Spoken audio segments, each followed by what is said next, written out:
আপনার ছেলে মেয়ে আপনারা দেশ বিদেশে যখন যাবেন আর যখন শিল্পী পরিচয় দিবেন আর বলবে শিল্পী, হ্যাঁ কষ্ট লাগে, এই জায়গায় কষ্ট লাগে। আমাদের প্রয়াত রাজ্জাক ভাই কিন্তু এই অবস্থার জন্য করে নাই শিল্পী সমিতি টাকা। আগের দিনে শিল্পীরা কি করতো, কিভাবে ইলেকশন হতো, আমরা ওই পরিবেশ আনতে চাই।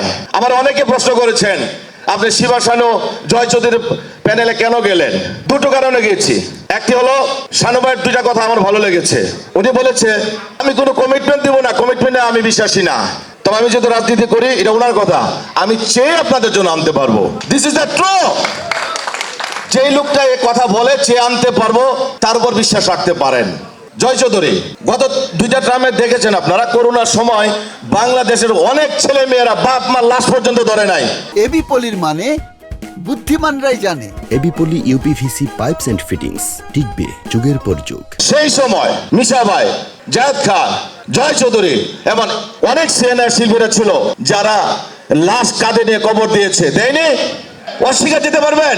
পাননি আপনারা ঈদের সময়? আপনাদের উপর তখন পাননি? শিল্পীদের পাশে দাঁড়ায়নি? অনেক দাঁড়িয়েছে, রাত নাই দিন নাই। আমরা জয়কে যেভাবে পেয়েছি, সত্যি কথা এই দুজনের কারণে আমার ভালো লেগেছে। আমাদের প্যানেলে যেমন সিনিয়ররা আছে, উল্টো দিকে আছে। আপনাদের যাকে ভালো লাগে বিবেকে ধরবে তাকে ভোট দিবেন।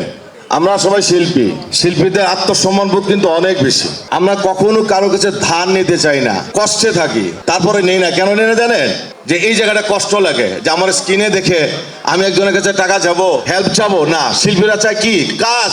এই কাজ দিয়ে কিন্তু আজকে আপনার শিল্পী, আমি শিল্পী, সাকিব খান শিল্পী, বাংলাদেশের যত সুপারস্টার আছে সব, ওয়ার্ল্ড ওয়াইড যারা আছে সবাই কিন্তু শিল্পী। একটাই পরিচয়, আমরা শিল্পী। অল আর ইকুয়াল। আমাদের দুটো প্যানেল, আমি মনে করি দুটো প্যানেল মিলে আমাদের একটা পরিবার। যারা স্বতন্ত্র আছে সবাই মিলে একটা পরিবার। একটা পরিবার না? 3 তারিখের পরে আমরা সবাই এক। এইবারে নির্বাচনটা হোক একটু ভিন্ন ধরনের, ভিন্ন আঙ্গিকের। গত নির্বাচনে আমরা একটু বিতর্কিত হয়েছিলাম, এর আগে হয়েছে অনেকবার, ভালো হয়েছে।